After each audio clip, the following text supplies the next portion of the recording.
Hi everyone, I'm Cheryl Butler, and you're listening to the Mighty Mommy's Quick and Dirty Tips podcast, which will help make your life as a parent a little bit easier and a lot more fun. Welcome.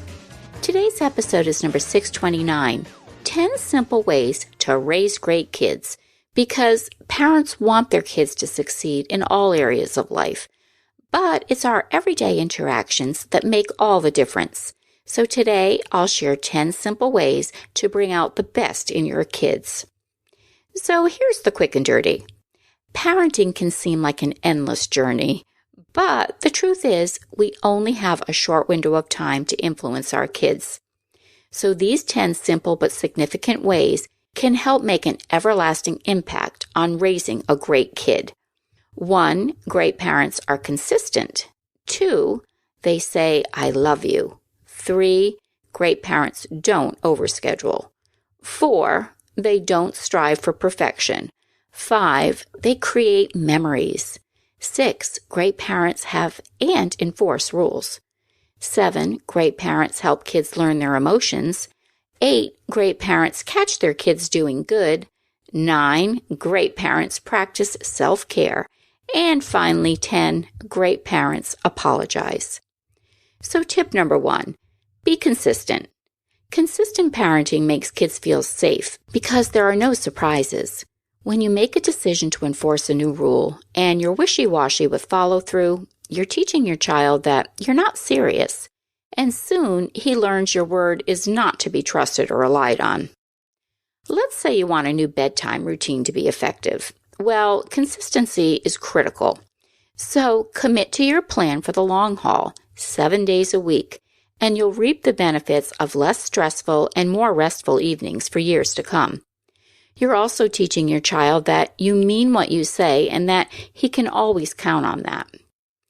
Tip number 2, say, "I love you."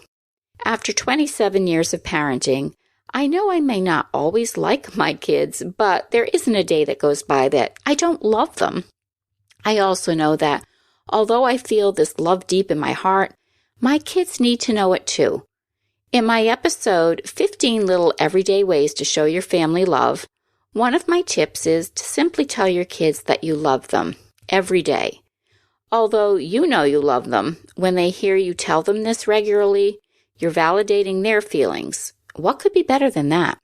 Tip number 3, don't overschedule.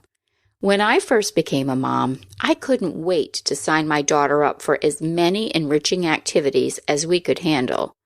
Within 3 years, I had 4 young kids, and those extracurricular experiences began turning into a full-time job.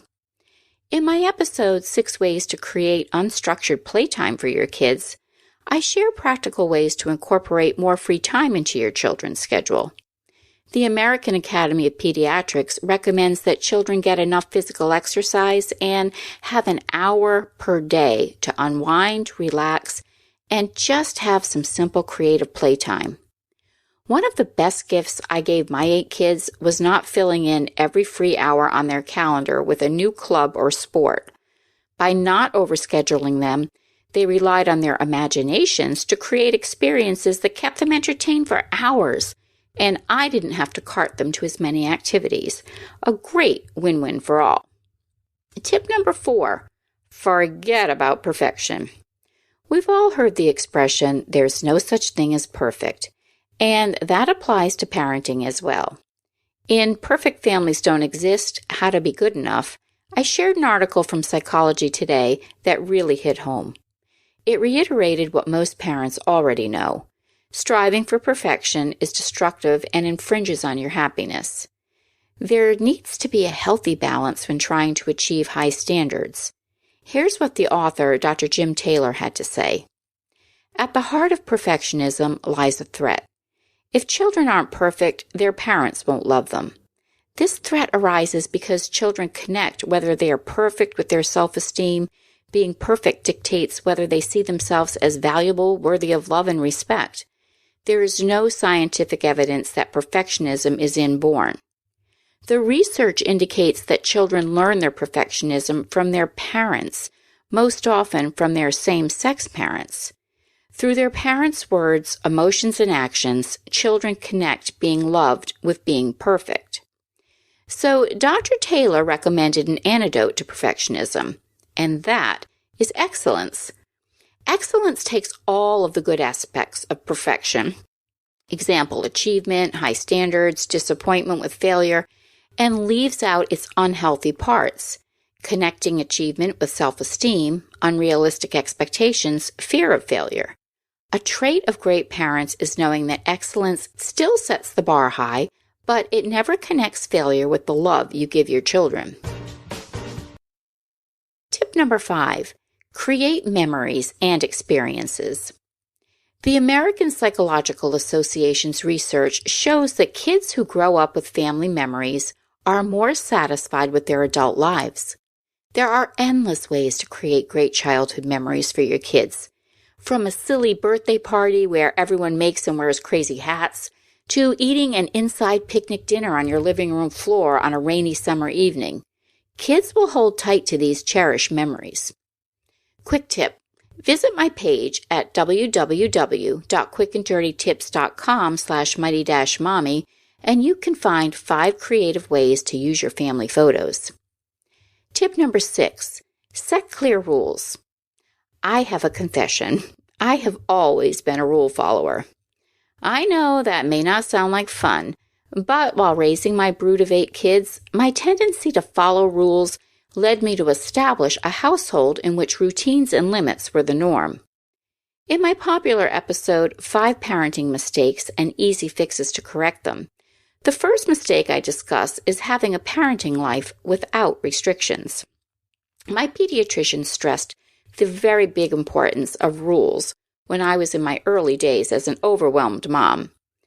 As I mentioned in that episode, an easy way to set rules and boundaries is to incorporate them into your daily routines.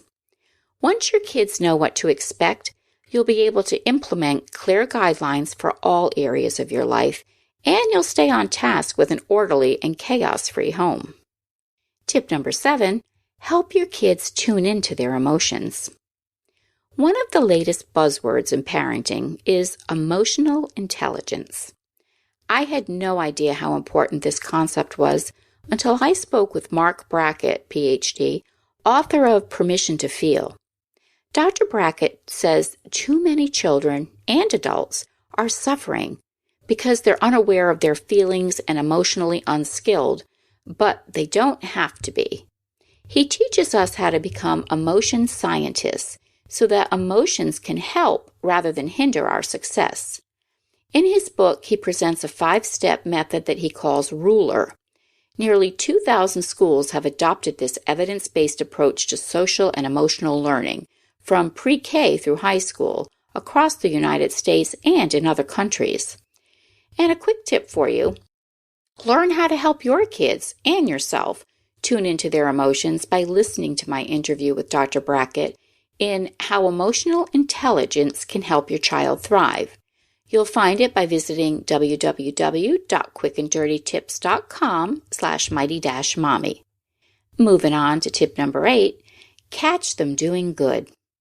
One of my favorite parenting tips ever is this one. Focus on the positive things your child is doing, and when you notice them doing something good, let them know it. Comment, write down what you've observed, and hang it up on the refrigerator, or text it to them. And don't do it just once or twice, do it often.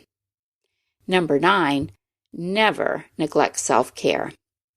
One of the best examples of greatness you can set for your family is showing them that your physical and mental well-being is a priority.